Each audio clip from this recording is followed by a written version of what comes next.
समाधित सतो योगिनो यद सुखम जायते तन्नास्वादेत। कहते हैं निर्विकल्प समाधि की इच्छा वाला पुरुष को, योगी को, वह साम्य अवस्था में प्राप्त हुए सुख का आस्वादन नहीं करनी चाहिए कि समाधि सायाम यद सुखम उत्पद्यते। 2 नंबर टिप्पणी साहब कहते हैं समाधि संयम माने समाधि संपत्तौ, संप्रज्ञा समाधि की प्राप्ति होने पर, सविकल्प समाधि की प्राप्ति होने के बाद निर्विकल्प समाधि की यदि आप इच्छा करते हैं तो सविकल्प समाधि में उत्पन्न सुख के प्रति तद विषयाभिलाषादपि मनो निरोधव्यम, उस सुखा विषयाभिलाषा से भी मन को रोकना ही चाहिए, नहीं तो आप वहीं रह जाएंगे, आगे बढ़ नहीं पाएंगे। उसी के यहाँ पर कारिका में समझाते हुए कह रहे हैं नास्वादेत सुखम तत्र निस्संग प्रज्ञया भवेत निश्चलम निश्चर चित्तम एकी कुर्यात् प्रयत्नतः। तत्र उस सविकल्प समाधि के में काल में निर्विकल्प समाधि की इच्छा रखने वाला को, योगी को, सुखम नास्वादेत, उस सुख में आस्वादन, उस सुख में की जो कामना, उस सुख की इच्छा, उस सुख में रति प्रेम नहीं करनी चाहिए। निसंग प्रज्ञा भवे, फिर कैसे रहना चाहिए, बल्कि विवेक बुद्धि, विवेकवती बुद्धि के द्वारा उसमें भी मिथ्यात्व भावना करते हुए निसंग रहना चाहिए। निश्चलम निश्चल चित्तम, फिर किसी कारण से चित्त बाहर जावे तो उसे क्या करना चाहिए, प्रयत्न पूर्वक निश्चल तथा समाहित कर देनी चाहिए। प्रयत्नतः एकी कुर्यात् चित्तम, निश्चलत्व ने बाहर जाता हुआ, ये दोबारा किसी कारणवश चित्त बाहर जाने लग जाए तो उसको क्या करना है, प्रयत्न पूर्वक एकीकरण करके उस चित्त को निश्चल एवं एकीकरण में समाहित कर देना चाहिए। इस पर टिप्पणकार कर देखो परम सुख व्यंजके अपि तत्र समाधो सुखम नास्वादित। लगता तो है परम सुख वह अभिव्यक्त हो रखा है, फिर भी समाधि में अभिव्यक्त सुख का आस्वादन न करे। महत इदम समाधो सुखम एवं अनुभवती सविकल्प रूपा प्रज्ञा, क्योंकि यह जो महान सुख अनुभव हो रहा है समाधि में, वह मेरे द्वारा अनुभव किया जा रहा है, यह भी सविकल्प रूपा प्रज्ञा है। सुखास्वाद, वो जो सुखास्वाद है वह भी सविकल्प प्रज्ञाई है। वित्थान रूपत्वेन समाधि विरोधित, वह भी वित्थान रूप ही है, इसलिए निर्विकल्प समाधि का विरोधी होने से तन न कुर्यात्। अमल के एतावन्तं कालम अहम सुखी इति सुखस्य आस्वाद रूपाम वा वृत्तिम न कुर्यात्। मैंने इतने काल तक मैं सुख पूर्वक समाधि में बैठा हुआ था, ऐसा उस सुख के आस्वाद रूपा वृत्ति को भी होने नहीं देना। समाधि भंग प्रसंगा, नहीं तो वृत्ति पे पैदा हो जाएगी तो समाधि भंग हो जाएगा।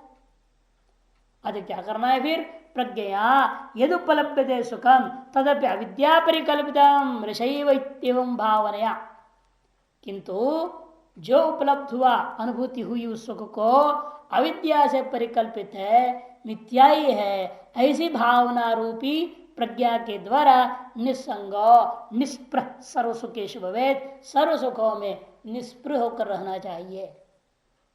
यद्वा उक्त रूप प्रज्ञा से, माने यह अविद्या परिकल्पित मिथ्याई ऐसे प्रज्ञा से सविकल्प सुखाकार वृत्त्या सह संगम परित्यजेत, सविकल्प जो सुखाकार वृत्ति थी उसके साथ जो संगता, आसक्ति थी, प्रेमता, रथिता, उसे त्याग देना चाहिए।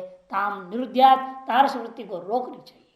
न तो स्वरूप सुखमपि निवृत्तकेन चित्तेन नान भवेत स्वभाव प्राप्त, कहने स्वरूप सुख को भी जो सिद्ध स्वरूप है आपका, उस चित्त के द्वारा विषय रूपेण अनुभव करने की चेष्टा भी नहीं करना चाहिए, क्योंकि स्वभाव प्राप्त है। तस्य वारयितुम अशक्यता, उसको तो कोई निषेध नहीं कर सकता। एवं सर्वतो निवर्त्य, इस पर सर्वदा निवृत्ति करके निश्चलम प्रयत्न वशेन कृतं चित्तम, प्रयत्न वश के में करके इस चित्त को स्वभाव चांचल्याद विषयाभिमुखतया निश्चरत, स्वभावगत चंचलता को लेकर के विषयाभिमुखी की ओर दौड़ता हुआ उसको बहिर्निर्गच्छत, बाहर जाता उसको प्रयत्न तो निश्चलम निरोध प्रयत्न एक ही कुर्यात समय ब्रह्मणी एकता में उस सम ब्रह्म में उसको स्थापित कर देना चाहिए, समाहित करनी चाहिए। ये इस कार्य का अर्थ है। भाष्यकार देख क्या कहते कथंतरी कहते नास्वादेत मेरे तत्र न रचित इत्यर्थ। उस सुख में समाधि स्थितो योगिनो यत् सुखम जायते तन्नास्वादेत तत्र न रज्जेत, उसमें अनुराग नहीं कर देना, उस सुख में प्रेम नहीं करना चाहिए। खत्म तरी फिर कैसे करना चाहिए? निस्संगो निस्पृह संग रहित स्पृहा रहित, उस सुख के प्रति भी स्पृहा आसक्ति से रहित होना चाहिए। कैसे हो जाए ऐसे? कहते प्रज्ञा, प्रज्ञा से करो। प्रज्ञा से क्या लेना? यहाँ विवेक बुद्धिया, विवेक बुद्धि से। कैसी विवेक बुद्धि करनी है? यद उपलब्ध सुखम तद अविद्या परिकल्पितम मृषैवीति विभावित। जो सुख उपलब्ध हो रहा है समाधि काल में वह भी अविद्या परिकल्पित है, मिथ्याई है, ऐसी विशेष भावना करनी चाहिए। उसका नाम प्रज्ञा। ततोपि सुख रागात निगृह्यादित्यर्थ, उस सुख में भी विद्यमान वो उत्पन्न हो रही जो राग है उसको भी निग्रह कर लेना चाहिए। यह इसका अर्थ इत्यर्थ। यदा पुनः सुख रागात निवृत्तम निश्चल स्वभावम सन, सुख राग से निवृत्त होकर के आप निश्चल भाव में रह रहे हैं, फिर लेकिन वासना की वजह से क्या हुआ? निश्चलत बहिर्निर्गच्छत भवति चित्तम, ये चित्त जो है फिर भी तो पर उस वासना के कारण से स्वभाव की वजह से यथोक्त सुख राग निमित्त को जो उपाय राग निमित्त ये सुख राग या सुख का उपाय साधन उसकी अप्रति जो अनुराग के निमित्त से वापस जब बाहर जाने लग जाए तो ततः नियम्य, तब हर बार जब जब बाहर जाने की चेष्टा करे तब तब आप उसे नियमन करके उक्तोपाय ना, उक्त उपाय क्या था? अभ्यास और वैराग्य और उनकी मिथ्यात्व निश्चय, इसके द्वारा आत्मनि एव एक ही कुर्यात प्रयत्नतः, अपने आत्मा में ही इस चित्त को प्रयत्न पूर्वक समाहित कर देनी चाहिए। चित्त स्वरूप सत्ता मात्र में आपादित, कहने का मतलब चित्त को चित्त स्वरूप मात्र सत्ता मात्र में जो स्थापित करना है, आपादन करना है, उसके अंदर निर्णय रखना है मेरा अपना कोई सत्ता ही नहीं है। जो चित्त की सत्ता है वही चित्त जो शुद्ध चैतन्य की सत्ता है, और शुद्ध चैतन्य सत्ता से यह सत्तावान होकर उस सत्ता की अनुभूति कर रहा है। ऐसा ही उसका निरंतर चिंतन में लगा के रखना है। कहते लेकिन कब पता है, कैसा पता चलेगा कि हमारा मन उस स्थिति में पहुंच गया है? यह चित्त यह अंतःकरण स्थिति का अनुभव कर रहा है, निर्विकल्प समाधि परमानंद जो जीवन मुक्त अवस्था ब्रह्म ज्ञानानुभूति हो रही है, अप्रोक्षानुभूति हो रही है, यह कैसे पता चलेगा? वो वर्णन कर रहे हैं इस कारिका से। कदा पुनर्दम चित्तम ब्रह्म मात्र आपदिते तत्राह, ब्रह्म रूपता मात्र को प्राप्त हो रखा है चित्त, कब ऐसा हो जाता है या कैसा पता चलेगा? कहते यदा न लीयते चित्तम न च विक्षिप्यते पुनः अनिंगनम मनाभासम निष्पन्नम ब्रह्म तत्तदा। उक्त उपाय से, उक्त उपायों से निगृहित चित्त जब सुषुप्ति में लीन न होवे और न फिर विषयों में ही विक्षिप्त न होवे, दोबारा विषयों में विक्षिप्त न होवे, निवास स्थान स्थित दीपक के समान, निवात स्थान में स्थित दीपक के समान कैसे वहां पर ध्यान? निंगते स्वपमा स्मृता, यथा दीपो निवातस्थो निंगते स्वपमा स्मृता। वही अनिंगनम, इंगन का अभाव है, निश्चल है और अनाभासम और कल्पित विषय के प्रकाश से रहित है। ऐसा जब हो तदा तब तत् वह चित्त उस समय चित्त क्या हो गया? ब्रह्म निष्पन्नम, ब्रह्म स्वरूप हो जाता है, ऐसा समझो। ये अमावस्या का दृष्टांत जो हम लोग बोलते हैं ना बार बार चंद्रमा का, यही है। उस समय यह भी नहीं है कि चंद्रमा बादलों से छिप गया हो, जैसे निद्रा में आप छिप जाते हैं, ऐसा भी नहीं है। और न चंद्रमा आपको बाकी पूर्णिमा में जैसे दिखाई दे रहा हो वैसे विषयों को प्रकाशन कर रहा है, ऐसी बात भी नहीं है। और अनिंगनम, चलायमान भी नहीं है, निश्चल है, और अनाभासम किसी विशिष्ट विषयादि कल्पित विषयादि को प्रकाशित नहीं कर रहा। उस समय जैसा वह चंद्रमा अमावस्या का दिन सूर्य से ही अभेद को प्राप्त हो गया ही माना जाता है, सूर्याकारता को प्राप्त हो गया, उसी प्रकार यहां पर भी है समझो। इस पर वे टिप्पणी बड़ा सुंदर पर समझा रहे, तो भाष्यकार बहुत संक्षेप बोल रहे हैं यहाँ पर, यदि इस जब विस्तार होना चाहिए था तो टिप्पण करो पूरा कर देते हैं। न लियते नाप स्तब्धि भवती, वह स्तब्ध भी नहीं है और लीन भी नहीं है। तामसत्व साम्येन लय शब्देन स्तब्धि भाव से कषाय से उपलक्षणात्, क्योंकि तामसत्व की सादृशता को लेकर के लय मने निद्रा, स्तब्ध मने कषाय से उक्त होना, सारी चीज उपलक्षित हो गया, क्योंकि सारी चीजें तमक कार्यत्म उभयत्री समम न च विक्षेपित है। और न शब्दाद्याकार वृत्ति मन भवती, शब्दाद्याकार वृत्ति को प्राप्त नहीं होता। ना भी सुखम आस्वायती, समाज सुख का भी आस्वादन नहीं करता। राजसत्व साम्येन सुख आस्वाद से विक्षेप शब्देन उपलक्षणात्, कि राजसत्व की सादृशता को लेकर के सुख आस्वादन को भी विक्षेप शब्द के साथ ही उपलक्षित कर दिया गया। उपयोरपि रजत कार्यत्व समम, क्योंकि दोनों में रजोगुण कार्यत्व सदृशता है। पूर्वत्र पार्थक्य निर्देशस्तो पृथक प्रयत्न करना, फिर पहले आपने चार अलग प्रतिबंधक बोला, फिर अब तीन प्रतिबंधक विभक्त कर रहे हो, फिर उसको भी दो में कर दिया तामस और राजस प्रतिबंधक करके। ऐसे क्यों कर रहे हो संकोच? तब कहते पहले पृथक जो निर्देश किया था, इस दृष्टिकोण से मंद अधिकारी को प्रत्येक प्रतिबंध के लिए अलग अलग अलग प्रयत्न करना चाहिए, ये बात समझाने के लिए हमने कहा था। न तो एक प्रयत्न इतरोपि सच्यते, क्योंकि एक प्रयत्न से ही अन्य भी नष्ट हो जाएंगे, ऐसी बात नहीं है। किम प्रत्येकम प्रयत्न इति प्रमितव्य, इसलिए क्या प्रत्येक के लिए प्रयत्न करना है? सब तमोगुण का कार्य है ना, सारे इकट्ठे नष्ट हो जाएंगे। सब रजोगुण कार्य रजोगुण को ना कर सब इकट्ठा हो जाएगा, ऐसा जो है कोई सोचने करके प्रमाद ना करे। इसीलिए जानबूझ के मंद बुद्धि वालों को बोधार्थम बोध कराने के लिए पृथक पृथक निर्देश किया और पृथक पृथक उनको उपाय भी बता दिया। वास्तव में चार है, चार से तीन, तीन से दो में ही पहुंच जाएगा। एवं लय कषायाभ्याम विक्षेप रसास्वादाभ्याम च रहितम, लय और कषाय विक्षेप और रसास्वाद इन सब से रहित चित्तम अनिंगन, ऐसा चित्त है वो अनिंगन अवस्था। सवात प्रतिवचलनम लयाभिमुख्य रूपम इंगन तदरहितम अनिंगन। देखो वात में विद्यमान वायु चलता हो, ऐसे दीपक रखो तो क्या होगा? उसके लौ हिलते रहेगा, चलायमान रहता है। उसी प्रकार लय और लय की ओर अभिमुख होता हुआ जो चित्त है उसको हम क्या कहते हैं? इंगन से युक्त चित्त है।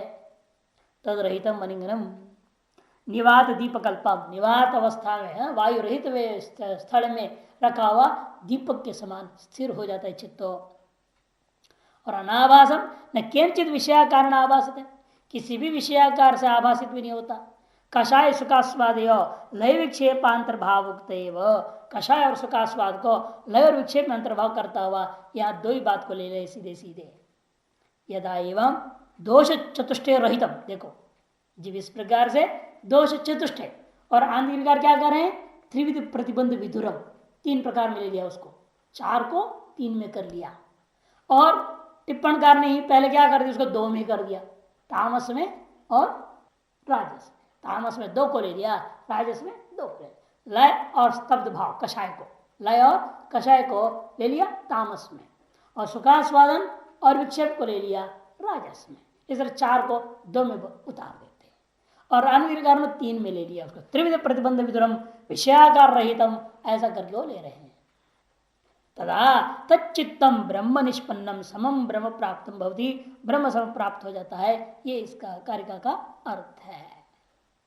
भाष्य यथोक्तेन उपाय निगृहीतं चित्तम यदा सुषुप्त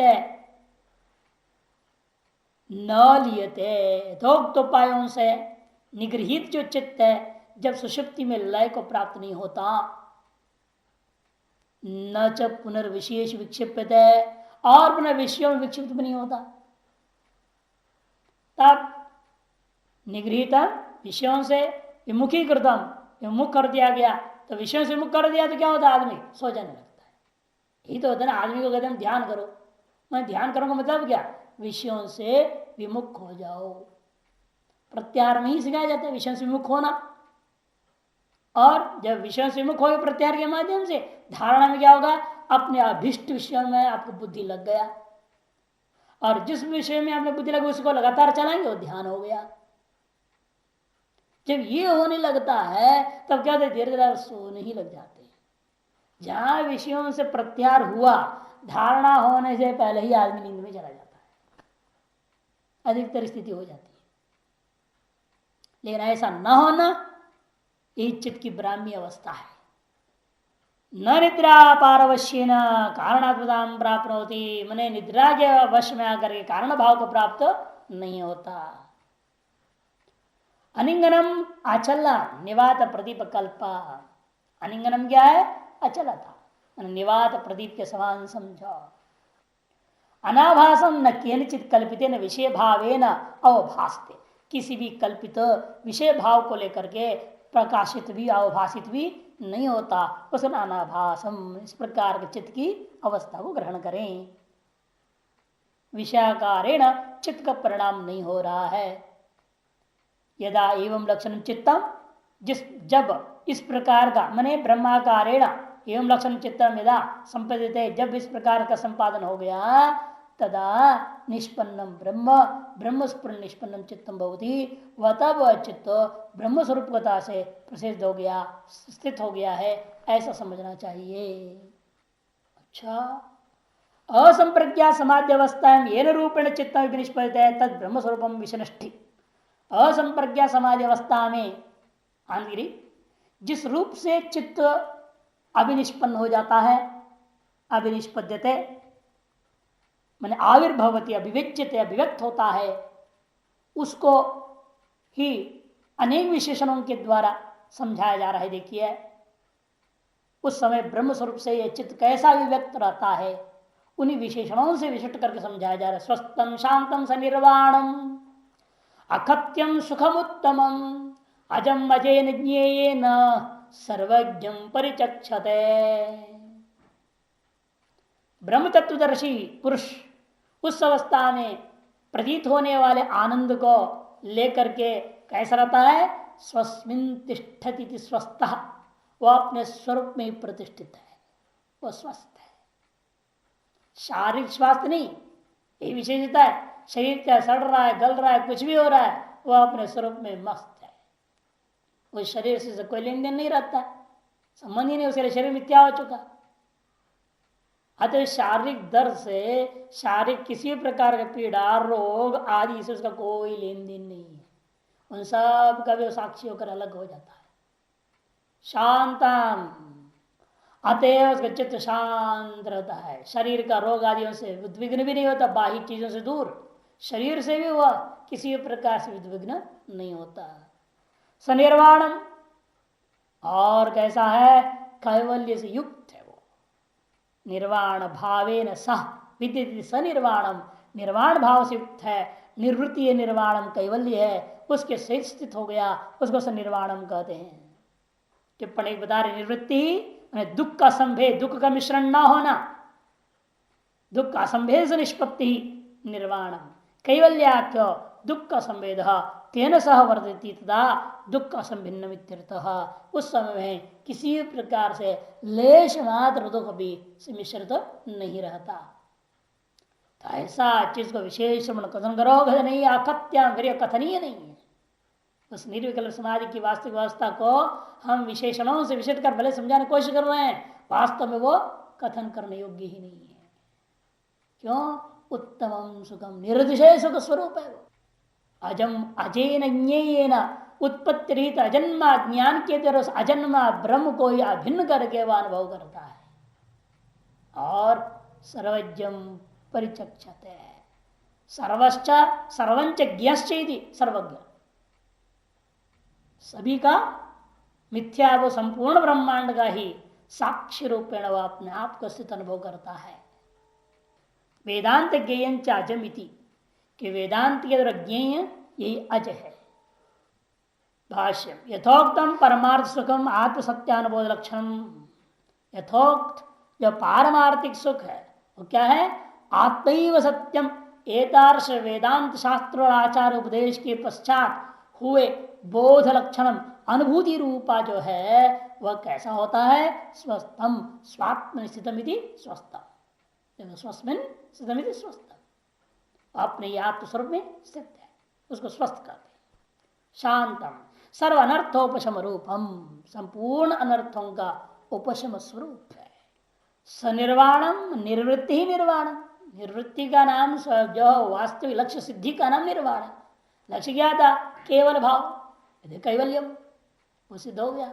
उसके सहित स्थित होने का नाम ही सह कैवल्यम सह निर्वाणेन वर्तते इत्यर्थ। निर्वाणम, निर्वाण के सहित कैवल्य सहित स्थित होने का नाम ही सनिर्वाण है। तच्च अकथ्यम न शक्यते कथयितुम, वास्तव में उसका कोई वर्णन ही नहीं कर सकता। युगपद सहस्र सूर्य युगपद उत्थिता कहा ना गीता में, 1000 सूर्य एक साथ जग जावे तो कितनी प्रकाश होती है एक साथ। अब एक सूर्य का प्रचंडता को सहन नहीं कर पाता आदमी, इस प्रकाश को देख नहीं सकता, तो हजारों सूर्य इकट्ठे हो जाए जब जैसा प्रकाश होता है वैसा प्रकाश ये विलक्षणता है। अतः उसका क्या कथन कर सकते हैं? उसकी कोई उपमा ही नहीं है, उपमाएं भी फेल, कोई भी नहीं चल सकता वहां। अत्यंत असाधारण विषयत्वात्, क्यों? क्योंकि वह अत्यंत असाधारण विषय है, लोकोत्तर स्वरूपत्वात्, इन लोकों का विषय ही नहीं है वो, तो कैसा उसका वर्णन हो सकेगा? सुखम उत्तमम निर्दिशम ही तद योगी प्रत्यक्ष और निर्दिशय सुख है, अपरिच्छिन्न सुख है, केवल योगी ही प्रत्यक्ष कर सकता है, सभी नहीं कर सकते। न जातम इत्याजम, जो कभी उत्पन्न नहीं हुआ ऐसा वाज ब्रह्म है। यथा विषय विषय, जिस प्रकार से घटादि विषय ज्ञान उत्पन्न होता है, यथा जनिमत न तथा एकदम ब्रह्मस्वरूप ज्ञानम, ब्रह्म स्वरूप ज्ञान जो होता है ना, विषय विषय ज्ञान जैसे उत्पन्न होता है वैसा नहीं होता है, ये इसका तात्पर्य है। 3 नंबर टिप्पणी स्पष्ट कर दिया। अजेन अनुत्पन्नेन ज्ञेयेन, इस अज अनुत्पन्न ज्ञेय के द्वारा, ये मने ब्रह्म अभिन्न ज्ञान स्वरूप के द्वारा, अव्यतिरिक्तम सप्त, अव्यतिरिक्त होता हुआ स्वेन सर्वज्ञ रूपेण सर्वज्ञम ब्रह्मैव, अपना जो सर्वज्ञ रूप था, सर्वंच ज्ञश्च जो परिवित्पत्ति कर चुके हैं, इसे दोबारा नहीं बोल रहे हैं, ऐसा जो सर्व होता हुआ सर्व मिथ्या रूपेण भाषित होता हुआ वह ज्ञ रूप होने से तारस ब्रह्मैव सुखम परिचित, वही ब्रह्म ही ज्ञान है, ब्रह्म ही सुख है, ऐसा ब्रह्मवेत्ता लोग कथन करते हैं। माने ब्रह्म ज्ञान आनंद सुख ये सब अभेदवाची, सब पर्यायवाची हो जाता है, एक ही का अनेक शब्दों से कथन किया जा रहा है। ऐसे कौन कथन कर सकता है? ब्रह्मवेत्ता लोग ही कथन करते हैं। अब इस तृतीय खंड जो अद्वैत प्रकरण था, इसका अंतिम कार्य का आरंभ कर रहे हैं। उक्तान उपायानाम परमार्थ सत्यत्वे सती अद्वैतानि, लेकिन प्रश्न उठता है, कुछ लोग कहते उपायों को भी सत्य कह दिया है ना, यदि उपाय भी सत्य रूपे भी सत्य, दोनों ही सत्य है तो अद्वैत हानि हो जाएगा। उपाय भी सत्य है और उपेय भी सत्य है, तो दो सत्य हो गया, तो अद्वैत कहां रह गया? अन्यथा तद अप्रमिति, और यदि उपाय ना हो और उपाय सत्य ना हो तो उपेय का ज्ञान कैसे होगा? ज्ञान ही नहीं हो पाएगा। इसे उपायों को मानना तो पड़ेगा ही, जो उपाय को मानोगे तो उसको सत्य भी मान लेना पड़ेगा, और जो सत्य मान लोगे तो फिर द्वैत हो जाएगा, द्वैत नहीं रह जाएगा। और जो सत्य नहीं मानोगे तो असत्य वस्तु से कैसे आप लक्ष्य को ज्ञान कर लोगे आप? ऐसे वो भी जो डालकर पूर्व पक्षी का आशंका का जवाब देता हुआ कार्य का आरंभ हो रहे हैं। न कश्चित जायते जीव संभवस्य न विद्यते एक तत्तदुत्तमं सत्यम यत्र किंचिन्न जायते, कि वास्तव में जीव पैदा ही नहीं हुआ ना। आप सोच रहे हैं हम कैसे इससे जानेंगे, उपाय की जरूरत है, ये जरूरत है, सब मंद और मध्यम अधिकारियों के लिए है। वास्तव में कश्चित जीवो नाम वस्तु न जायते अस्य संभव न विद्यते, कोई जीव अब तक उत्पन्न ही नहीं हुआ है, नहीं होता है, न हुआ है, न होगा। और इसका कोई संभव मैंने कारण संभवती अस्मय संभव, और इस जीव का कोई कारण ढूंढो तो कारण ही नहीं है, तो कार्य कहां से पैदा हो जाएगा जीव? इसका कोई कारण भी नहीं है। अस्य मन जीव से असंभव कारणम बिना विद्यते, कारण भी नहीं है। अतएव एतत् वह यह जो ब्रह्म है वही परमोत्कृष्ट सत्य स्वरूप है। इसमें कोई भी वस्तु किंचित न जायते यत्र, जिसमें कोई भी वस्तु अणुमात्र उत्पन्न नहीं होता है, वही सर्वोत्तम सत्य है। इसलिए उपायों में सत्यता कह भी दोगे ना, वे सब गौण सत्य है। परमोत्कृष्ट सत्यता है ब्रह्म में ही, बाकी सभी में जो सत्यता कही जाती है वह सापेक्ष सत्यता है। इसलिए ब्रह्म बृहदारण्य में भी सत्य से सत्यम कह दिया, सत्य का भी वो सत्य है। जिनको हम सत्य करके पकड़ रहे थे पहले उपायों को, उससे जब उपेय प्राप्त कर जाओगे तब असली सत्य उसमें रह जाता है। उपायों की सत्यता आप अपने आप छोड़ देते हैं। जैसे नौका से चल रहे हैं, नौका ही सब कुछ है आपके लिए जब तक आप पार नहीं पहुंचेंगे। जब पार पहुंच गए तो पार ही आपके लिए सब कुछ रह जाता है, नौका आपके लिए कुछ भी नहीं है। एक क्षण में चुपचाप छोड़ छाड़ करके बिना पीछे घूम के देखते भी नहीं उसको चले जाते हैं। अब ट्रेन स्टेशन पहुंचने के बाद कौन ट्रेन को देखते रहेगा? है आपका मंजिल पहुंच गया, आप धड़ाधड़ उतरेंगे और आपको लेने के लिए कौन है वो देखेंगे ना, तो सीधा टैक्सी स्टैंड कहाँ जाना है तो बड़पट भाग जाएंगे। वो घूम के एक बार देखेंगे भी नहीं, जिस ट्रेन से हम आए ट्रेन ठीक ठाक है वहां पीछे कौन देखता है? कोई नहीं देखता। जो भी साधन है, जिसकी भी साधन से आप आते हैं उस साधन की ओर आप कभी देखते ही नहीं। यदि आपकी मोह ममता किंचित है, अपना कार अपना स्कूटर, तब तो भाई उसको थोड़ा देखेंगे, थोड़े पोछा पोछा भी लगा देंगे, नहीं तो कौन देखता है? क्यों? मोह है ना उसमें, इसे देखता है। नहीं तो वास्तव में साधन में आपका किसी प्रकार का भी आसक्ति न होने से उसे सब तत्व भी नहीं रह जाता है, और लक्ष्य प्राप्त हुआ उसी में ही वास्तविक सत्यता मानते हो। उसी प्रकार यहां पर भी समझना है। सर्वोप्य मनोनिग्रह आदि मृलोहादिवत सृष्टि उपासना चौकता परमार्थ स्वरूप प्रतिपत्ति उपाय न परमार्थ सत्या इति। बहुत जबरदस्त पंक्ति है भाष्यकार साफ साफ कहते हैं कि जो कुछ भी हमने आपको बताया है अभी तक, मनोनिग्रह आदि विभिन्न प्रकार के उपायों को वर्णन किया, वह सब कुछ मृत्तिका लोह इत्यादि के समान सृष्टि है समझो। मृत्तिका से उत्पन्न सृष्टि घटपटादि के समान, लोह से उत्पन्न अन्य जो नग कीर्तन आदि सृष्टि के समान ही समझना। और उपासना चुकता, उपासना भी हमने कहा है जो वे सब परमार्थ स्वरूप प्रतिपत्ति उपायत्वेन, परमार्थ स्वरूप के प्रतिपत्ति ज्ञान की अनुभूति का उपाय रूपेण जो कुछ भी हमने कहा था, न परमार्थ सत्य, उनमें किसी में भी पारमार्थिक सत्यत्व नहीं है, न परमार्थ सत्य। फिर पारमार्थिक सत्य क्या है? परमार्थ सत्यम तो न कश्चित जायते जीव कर्ता भोक्ता च नोत्पद्यते किंचित भी प्रकारेण। वास्तविक कोई जीव नाम का चीज न पैदा हुआ है कभी, न होगा, न पैदा है। अतः कोई कर्ता भोक्ता इत्यादि नाम के किसी भी प्रकार से केनचित भी प्रकारेण नोत्पद्यते। अतः स्वभावतो अजस्य अस्य एकस्य आत्मनः, क्यों ऐसा है? यतो न विद्यते अतो नोत्पत्ति, जिसलिए है ही नहीं तो उत्पन्न क्या होएगा? जो अस्थि करके ग्रहण करो तब ना उसका उत्पत्ति विचार होएगा, है ही नहीं वो, इसे उत्पन्न नहीं होता।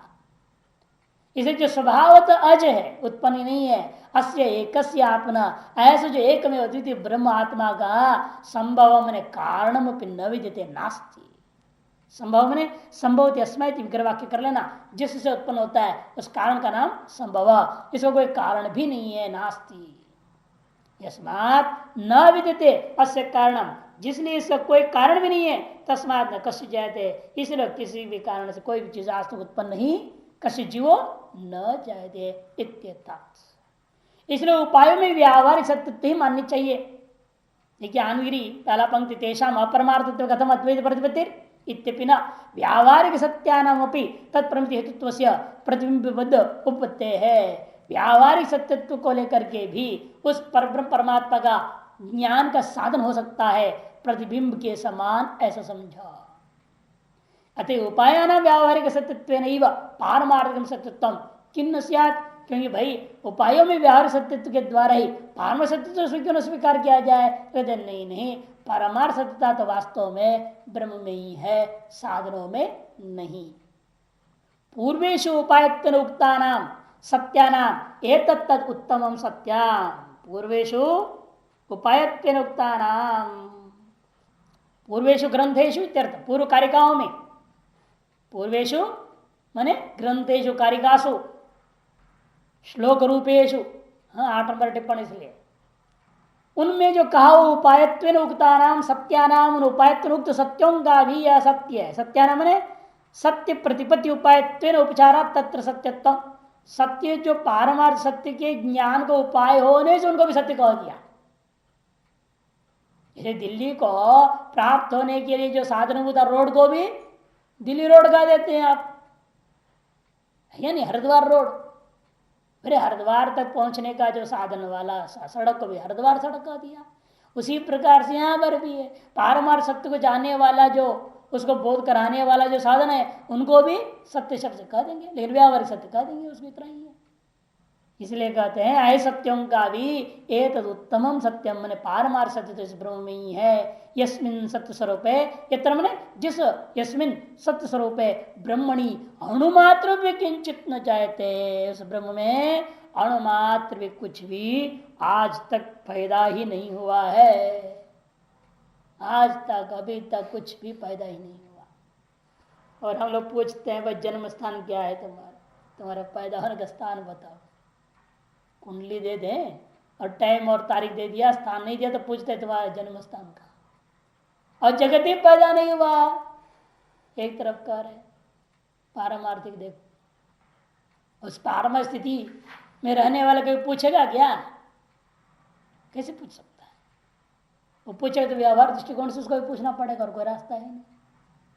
यादृश व्यवहार के लिए आपने प्रेरणा दिया, तादृश व्यवहार में स्थान रूपा ज्ञान के अभाव में व्यवहार नहीं संभव है, इसलिए व्यवहार दृष्टिकोण से वो भी पूछ सकता है, नहीं तो वास्तविक ब्रह्मज्ञानी जो है कैसे पूछेगा, किससे पूछेगा? तो जगत पैदा नहीं हुआ, न शरीर है, न साधन है, न कुछ भी नहीं, एक वैद्य ब्रह्म है। इसलिए सब कुछ अविद्या की महिमा है। ऐसा व्यवहारिक की सत्ता को लेकर के जिसको दिखाई दे रहा है उसके लिए कहना पड़ता है ऐसा ही है। इस प्रकार तृतीय प्रकरण जो अद्वैत प्रकरण पूरा हो गया। इस तरह से 115 कारिकाएं और 12 उपनिषद के मंत्र पूरे हो गए। अब अंतिम 100 कारिका, इन 100 कारिकाएं बहुत जल्दी हो जाता है, इसलिए क्योंकि जो पिछले आए हुए लगभग वही काफी आ जाता है। दोबारा अलात शांति प्रकरण बोलते हैं इसको, अलात शांति प्रकरण चौथा और अंतिम प्रकरण आरंभ हो रहा है। आद्यंत मध्य मंगला ग्रंथा प्रचारण भवन्ति अभिप्रेत्य मंगलादो मंगल मध्य मंगलांते शास्त्राणि प्रथंते, ऐसा महाभाष्यकार ने लिख दिया व्याकरण के महाभाष्य में। मंगलाचरण आदि में होना चाहिए, मंगलाचरण मध्य में होना चाहिए, मंगलाचरण अंत में भी होना चाहिए। उस दृष्टिकोण से यहाँ मंगलाचरण को लगभग मध्य मान करके, क्योंकि 115 हुई और बाकी 100 कारिका है, लगभग मध्य है, इसलिए यहाँ मंगलाचरण कर रहे हैं। इति प्रीत्या आदौ ओंकारोच्चारणावद अंते परदेवता प्रमाणवद मध्य भी परदेवता रूपम उपदेष्टारम प्रणमति। आदि में क्या था? ओम का उच्चारण हुआ था मुंडक मांडक परिषद के शुरू में, और अब बीच में क्या कर रहे हैं? पर अंत में क्या करेंगे? परदेवता का को प्रणाम कहेंगे अंत में। इसे परदेवता के समान गुरु को प्रणाम बीच में करना। परदेवता प्रणामवद मध्य भी परदेवता रूपम उपदेष्टारम गुरुम प्रणमति। उपदेष्टा गुरु को प्रणाम किया जा रहा है। और इसी बहाने पूर्वोत्तर प्रकरणों का संबंध को भी सिद्ध कर देंगे। पूर्वोत्तर प्रकरण का संबंध क्या है वो भी सारी बात बताना चाहते हैं।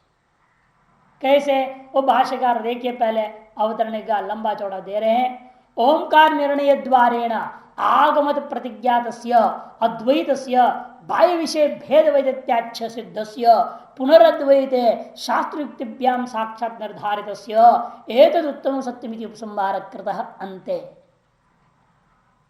देखिए ओंकार निर्णय के द्वारा पहले मांडुक्य उपनिषद के 12 मंत्रों को लेकर के माध्यम से प्रतिज्ञा किया गया था अद्वैत का, और उसका नाम आगम प्रकरण था। पहला प्रकरण, ये पहला प्रकरण का सारे तरह बोल दिया। ओंकार निर्णय द्वारा आगमत प्रतिज्ञात द्वैतस्य, ये प्रथम प्रकरण का सार है। तब उसको क्या किया अपने द्वितीय प्रकरण क्या है, वैधत्य प्रकरण से बाह्य विषय भेद वैधत्याच्छ सिद्धस्य, उसी अद्वैत को दूसरे प्रकरण में बाह्य विषय भेदों की वैधत्यता में मिथ्यात्व सिद्धि के द्वारा भी स्थापित कर दिया। और तीसरे प्रकरण में पुनरद्वैते शास्त्र युक्तिभ्याम, पहले केवल शास्त्र से हुआ, फिर बाद में केवल युक्ति से हुआ। और तीसरे प्रकरण में अन्य जो उपनिषद थे, मांडुक्य से भिन्न जो बृहदारण्यकादि उपनिषद है, छांदोग्य उपनिषद है, अन्य शास्त्रों को लेकर के और युक्ति के द्वारा साक्षात निर्धारित, साक्षात निर्धारण कर दिया जो अद्वैत, उस अद्वैत का अंत में क्या किया उपसंहार बने, एतद उत्तमम सत्यम। इस अंतिम कारिका तीसरी प्रकरण का 48वां जो अंतिम कारिका थी उसमें आपने कहा था तस्य तद उत्तमम सत्यमिति उपसंहार कृत अंत। इस प्रकार से पूर्व प्रकरण के अंत में जाकर के आपने उपसंहार किया है। तस्य तस्य आगमार्थ से दर्शन से प्रतिपक्ष भूता द्वैतिनो वैनाशिकाश्च तेषांच न्योन्य विरोधात् रागद्वेषित क्लेशास्पदम दर्शन मिथ्या दर्शनत्वं सूचितम। और इन्हीं पूर्व प्रकरण में हमने ये भी सूचित कर दिया जितने भी दर्शन बाकी हैं इस अद्वैत दर्शन से भिन्न जितने भी दर्शन हैं इस संसार में वो सारा दर्शन मिथ्या दर्शन है, यह भी बात हमने सूचित कर दिया।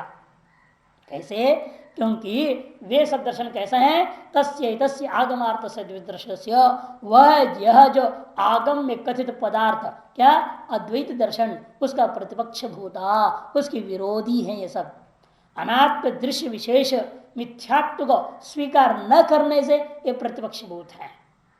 हमारे पक्ष के लोग कौन है, जो लोग अनात्मभूत है, जो दृश्य जगत है उस दृश्य विशेष को मिथ्या मानने वाले हमारे पक्ष वाले हैं, और उसको मिथ्या न मानने वाले हमारे प्रतिपक्ष भूता है। कौन है वे लोग, द्वैतिनो, जितने द्वैतवादी हैं। केवल द्वैतवादी नहीं, जितने वैनाशिकाश्च, जितने भी वैनाशिक है मैंने बौद्ध जैन चार्वाक वगैरह, द्वैती से सब मीमांसा सांख्य न्याय योग सब आगे सब द्वैती में ही है। वैनाशिकाश्च तेषांच अन्योन्य विरोधात्, और उनका हमने स्थापित कर दिया परस्पर अत्यंत विरोध है, उनका परस्पर अत्यंत विरोध है, यह हमने पहले ही स्थापित कर दिया है।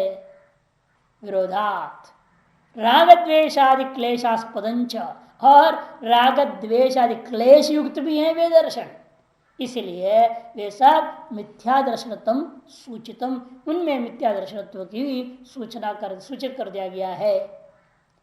और ये जो हमारा है क्लेश अनास्पदत्वात् आत्मिक बुद्धिरेव सम्यक दर्शनम, ये क्लेश अनास्पदत्वात् आत्मिकत्व जो बुद्धि है यही वास्तव में एकमात्र सम्यक दर्शन है। यदि अद्वैत दर्शनम स्थूयते, इस प्रकार से अद्वैत दर्शन को उन दर्शनों के मिथ्यात्व कथन के माध्यम से स्तुति किया गया है। ये निंदा के लिए नहीं है, अन्य दर्शनों के प्रति हमें द्वेष नहीं करना है, हमारा उनके वास्तव में कोई विरोध नहीं, उनका भले परस्पर विरोध हो लेकिन हमारा उनके साथ विरोध नहीं है। क्यों विरोध नहीं है, क्योंकि सत्यभूत अधिष्ठान का कल्पित मिथ्याभूत वस्तु के साथ कोई विरोध नहीं होता। रज्जु का सर्प से कोई विरोध नहीं है। आप रज्जु को सर्प रूप में देखेंगे तो खुश होगा क्या रज्जु, या उसको भूषित रूप में देखेंगे खुश होगा, दंड के रूप में देखेंगे खुश होगा, ऐसी बात नहीं है। एक रूप से खुश होगा, दूसरे रूप से देखेंगे दुख होगा क्या, उससे कोई लेन देन नहीं होता। कल्पित दृश्य वस्तु का उस अधिष्ठान के साथ कोई संबंध नहीं होता है, अतएव विरोध कहां से होगा। अतः द्वैत दर्शनों वालों के साथ अद्वैत दर्शी का कोई विरोध होता नहीं है। फिर क्यों आप चर्चा करते हो, खंडन कर क्यों प्रयास करते हो? वो खंडन मंडन के लिए नहीं है, अद्वैत का स्तुति मात्र के लिए हम द्वैतियों का, वैनाशिकों का, सबका मिथ्यात्व सिद्धि करने का प्रयास करते हैं। वह मुख्य लक्ष्य उसका क्या है? अद्वैत दर्शन की स्तुति, ताकि हर व्यक्ति मंद मध्यम उत्तम अधिकारी आपका लक्ष्य होता अद्वैत की ओर ही आगे बढ़े और कभी भी द्वैत और अन्य दर्शनों में दुराग्रह पूर्वक न बैठे रहे। एक तदर्थ यहां हम लोग कथन करते हैं। तद यह विस्तरेण अन्योन्य विरुद्धतया असम्यक दर्शनत्व प्रदर्श्य। तद यह तत्मने पूर्व प्रकरण में उक्त को ही या इस अनाथ प्रकरण में भी यह यहां पर भी विस्तार रूप में कथन करेंगे। पूर्व में जो संक्षेप में कहा था, तो पूरी 100 कारिकाओं की बड़ा प्रकरण है ना ये। इस प्रकरण में सारी बात दोबारा उठा करके विस्तार रूपेण क्या सिद्ध करेंगे?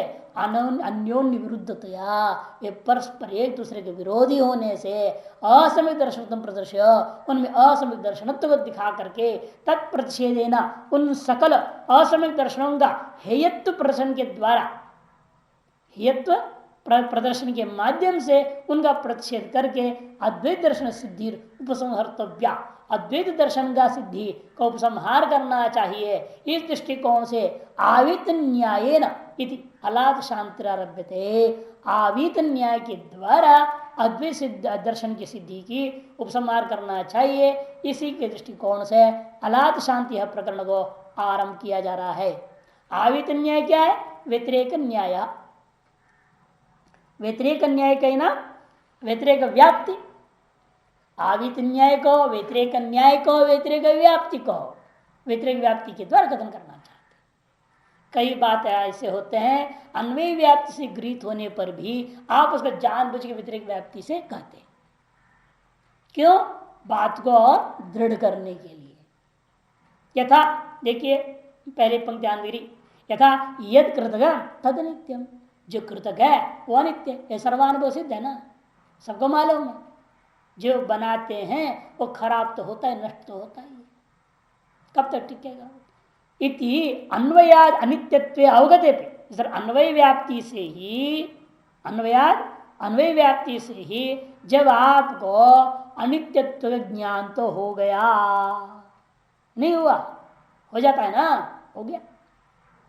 फिर भी आप क्या करते हैं? यद न अनित्यम न तद कृतकम, जो अनित्य नहीं है वह कृतक भी नहीं है, जैसा कौन सा दृष्टांत मिलेगा? क्योंकि आत्मा के अलावा कोई दूसरा चीज तो है नहीं जो नित्य है। जो अनित्य नहीं है का मतलब क्या? नित्य है। जो नित्य है वो कृतक नहीं है, वो अज है ना। कृतक नहीं का मतलब क्या? सजन्मा नहीं है, मैंने अजन्मा है। ऐसे कौन सा होगा? एकमात्र ब्रह्म। वो दृष्टांत तो बन नहीं सकता। अभी क्या करना पड़ा? इस व्यतिरिक व्याप्ति अन्यम तन्य में था घटादि, व्यतिरिक व्याप्ति से उसी को सिद्ध करना पड़ेगी। व्यतिरेकोपि विचार शंका निराशित। ऐसे व्यतिरिक व्याप्ति क्यों बनाया आपने? कहते वे विचार की यदि कोई आशंका करे उसे निराश करने के लिए कहना पड़ा। व्याप्ति निश्चयार्थ मिशते, व्याप्ति का निश्चय करने के लिए ऐसा ही करना पड़ता है। अन्वय व्याप्ति की दृढ़ता के लिए करना पड़ता है तथा तर्कत संभावित आगम्य न अवगत, तर्क से संभावित है, आगम से अवगत होने पर भी प्रतिपुक्ष भूत वादांतर अपाकरण प्रपंच मंत्रेण, प्रतिपक्ष भूता वादांतरों का खंडन की का विस्तार से कथन की बिना पाक्षिक असम्यक्त्व शंका, वही हो सकता है। यह द्वैतवाद में भी कोई आशंका कर सकता है, ये भी ठीक नहीं है। ऐसे अद्वैत दर्शन के में पाक्षिक असम्यक्त्व की जो आशंका का तत्प्रतिषेधेन तत्सिद्धि, तब क्या हमें करना पड़ेगा? वादांतरों का प्रतिषेध के द्वारा अद्वैत दर्शन में सम्यक्त्व को सिद्ध करना पड़ेगा। और ऐसे करके ही उपसंहार करने पर यह वास्तविक सिद्धि मानी जाएगी। इसके लिए ही अलाद शांति दृष्टान्तोपलक्षितम आरभ्यते प्रकटम, अलात शांति का दृष्टांत से उपलक्षित करके इस प्रकरण को आरंभ किया जा रहा है। अलात शांति, अलात क्या है? कई बार बता चुके हैं, क्या था? हाँ, एक लोहे के तार में एक कोना में कपड़ा बांध दिया एक जगह पर मात्र, और उसमें तेल तोल डाल देते हैं वो लोग, आग लगा देते हैं, और उसका ऐसा एक दूसरे तार रहता है, उसकी घुमाती जोर से। अब जितना तेज से घुमाएगा लेकिन आग का चक्र चल रहा है, आग का चक्र। सर्कस में समय दिखाते हैं, जैसे सिंह घुस जाता है, बिल्ली कुत्ता सब आर पार होता दिखाते हैं वो लोग, क्योंकि वास्तव जब बीच में जाएगा तो आग लगेगा ही नहीं, गर्मी भी नहीं लगेगी, क्योंकि जब तेज से घुमा दिया आग के लपट कहाँ जा रहा है? बाहर की ओर, तो भीतर तो ठंडा रहेगा, वहां आराम से आएगा, पशु जाएगा बाहर। लेकिन वास्तव में वह गोला है ही नहीं, एक चक्र पूरा है क्या? आग का चक्र भी है ही नहीं, एक भ्रांति है अग्नि चक्र का। वास्तव अग्नि एक कोने में है, चक्र रूपेण भ्रांति है। ऐसे उस अलाद की शांत कर दो उसको, तो क्या बचेगा? चक्र रहेगा, अग्नि चक्र। शांत कर दोगे तो अग्नि चक्र नहीं रहेगा, किंतु अग्नि केवल किनारे में एक में अद्वितीय दिखेगा। उसी प्रकार जगत चक्र भी है, एक अद्वितीय ब्रह्म ही है। उस ब्रह्म इस अनंत चक्र रूपेण दिख रहा है, वस्तु एक में अद्वितीय पट अनेक चित्र रूपेण भाषित होने के समान। वह प्रकरण को अब आरंभ किया जाता है। तत्र अद्वैत दर्शन संप्रदाय कर्तुर अद्वैत स्वरूपेण नमस्कारार्थ अयम आद्य श्लोक। उसमें भी अद्वैत दर्शन के संप्रदाय के कर्ता, अद्वैत दर्शन के संप्रदाय कर्ता कौन है? कौन है इस अद्वैत संप्रदाय कर्ता? बताया कई बार, याद नहीं रहता। नारायण भगवान, श्रीमन नारायण भगवान ही है और कोई नहीं। मंत्र बोलते भी नहीं, नारायणम पद्म भवम वशिष्ठम शक्तिम च तत्पुत्र पराशरं च व्यासम शिवम गौड़ पदम महांतम गोविंद योगींद्र मथास शिष्यम श्री शंकराचार्य मथास पद्म पादं चस्तामलगं शिष्यम तंत्रोटकम वार्तिकारमण्यान अस्मद्गुरु संततमानदोस्मि। नारायणम सबसे पहला हमारा गुरु नारायण है। उसके बाद ब्रह्मा जी, नारायणम पद्म भवम है कि नहीं? नारायण पद्मम वशिष्ठ शक्ति, फिर तत्पुत्र पराशरंच व्यास, फिर उनका बेटा सुखदेव, व्यासम शुगम गौड़ पदम, फिर गौड़ पादाचार्य जिन्होंने कार्य बनाई, फिर इनका चेला गोविंद पादाचार्य, उनका चेला शंकराचार्य, उनके जो 4 शिष्य लोग हस्तामलक आदि, ऐसे करते करते हमारे गुरु तक परम नारायण भगवान को प्रणाम करेंगे। वे कैसे प्रणाम करोगे? भेदभाव से, मैं अलग हूं नारायण अलग है मेरे गुरु? नहीं नहीं नहीं, कई संप्रदायकर्ता को अद्वैत स्वरूपेण नमस्कारार्थ, अद्वैत स्वरूप से उसका नमस्कार किया जाएगा। व्यासम शिवम गौड़ पदम महांतम यदि अद्वैत स्वरूपेण स यो वै तद ब्रह्म वेद ब्रह्म ही भवती। जो कोई व्यक्ति इस ब्रह्म को जाना वही ब्रह्म ही हो जाता है, तो अलग कहां से रह जाएगा? इस श्रुति के अनुसार ब्रह्म स्वरूप से ही उस गुरु की भी हम प्रणाम कर सकते हैं। नमस्कारार्थ अयम आद्य श्लोक अद्वैतोपदेष्टा अद्वैत रूपेण नमस्कार्य, अद्वैत उपदेष्टा को अद्वैत रूप से नमस्कार करने योग्य होता है। इत्यादि आद्य श्लोक तात्पर्य को समझना चाहिए। एतदर्थ आद्य श्लोक आरंभ होता है। ज्ञानेनाकाश कल्पेन धर्मान्यो गगनोपमान् ज्ञेया भिन्नेन संबुद्धस तम वंदे द्विपदांवरम। तम वंदे द्विपदांवरम कहते हैं कि लेकिन ठीक है, लेकिन ऐसे आचार्य की पूजा करने की क्या जरूरत है? कहते आचार्य पूजा ही अभिप्रेतार्थ सिद्ध्यर्थाइशते शास्त्र आरंभ है। किसी भी शास्त्र के आरंभ में आचार्य का जो पूजा है वो क्यों किया जाता है? अभिप्रेतार्थ का सिद्धि के लिए। जो आपका अभिष्ट अर्थ है, वांछित पदार्थ है, उसकी सिद्धि के लिए आचार्य पूजा अत्यंत आवश्यक है। इसे आचार्य मर्चेत भूति कामा कहा था ना, कहा मुंडकोपनिषद ग्रंथ में क्या कहा था, यही कहा था एक जगह पर कि भाई आप आचार्य की पूजा करोगे उससे निश्चित रूप में आपके भूति की कामना, ईश्वरी कामना, इच्छा की पूर्ति हो जाती है। इसके लिए आचार्य पूजा करना अत्यंत आवश्यक है। शासकता प्रकरणम यह शास्त्रम, क्योंकि हम सबको उपदेश देता है यह प्रकरण, इसलिए इसको भी शास्त्र कह दिया। कैसा है वो श्लोक देखिए, जानेन आकाश कल्पेन, आकाश तुल्य ज्ञान के द्वारा